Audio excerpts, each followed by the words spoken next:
500 millions de dollars, c'est la somme que Chris Brown demande à Warner Bros. Pour avoir produit le documentaire qui revient sur les différents abus dont il est accusé depuis environ 20 ans. Il y a environ une quinzaine de femmes qui l'accusent. Pour ceux qui suivent ma chaîne YouTube, j'avais fait toute une longue vidéo pour revenir sur l'affaire et expliquer en quoi ça allait impacter sa carrière, mais pas tout de suite. En tout cas, il leur demande 500 millions de dollars parce qu'il les accuse de diffamation. Il pense que plusieurs des femmes qui sont dans le documentaire l'accusent après avoir été rebootées par la justice. Dans les faits, c'est une bonne chose, vous me direz.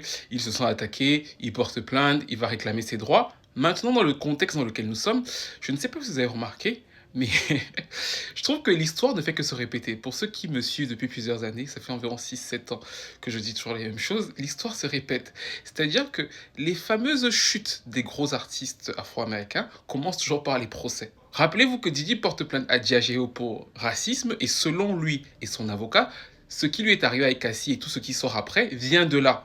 C'est pas moi, c'est selon lui, vous le voyez partout sur internet, selon lui et son avocat, c'est une vengeance qui fait en sorte qu'on ressorte tous ces dossiers pour qu'il perde son fameux procès, après Cyrox. Et c'est marrant parce que R. Kelly aussi c'était pareil. R. Kelly estimait qu'il était en procès avec Sony et que c'est au moment où il a tapé du poing sur la table pour ses droits avec Sony que toutes ces affaires sont ressorties.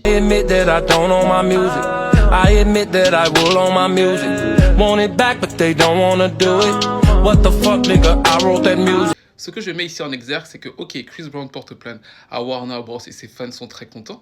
Mais maintenant, il faut bien savoir que Warner Bros, ce qu'ils vont faire, c'est prouver que Chris Brown est un V. En plus, eux, ils sont justement attaqués sur ça. Donc, en fait, il serait pas impossible que dans les mois à venir, du coup, on commence à avoir beaucoup d'affaires qui sortent pour que Warner se défende.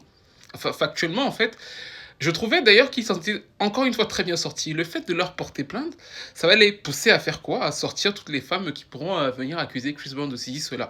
Alors je ne suis pas en train de vous dire que c'est ce que je souhaite, mais factuellement c'est ce qui risque d'arriver. Et je sais que vous allez commencer à m'attaquer, m'injurier et tout. Mais on est aujourd'hui fin janvier, je vous donne 24 mois. Dans les 24 mois à venir, vous allez voir que Chris Brown progressivement sera de plus en plus accusé. Pourquoi? Parce que Warner va se défendre. Factuellement. En plus, eux, ce qu'ils ont approuvé, c'est qu'il est un V, donc ils vont pas se ménager. Et encore une fois, ça ne veut pas dire ici que Didi et R. Kelly sont innocents. C'est juste que le contexte dans lequel ils ont commencé à être accusés venait juste après les fameuses plaintes qu'ils déposaient contre de grosses entreprises américaines. Bref, voilà. Peut-être que Chris Brown aura de la chance. Mais bon, rendez-vous dans 24 mois.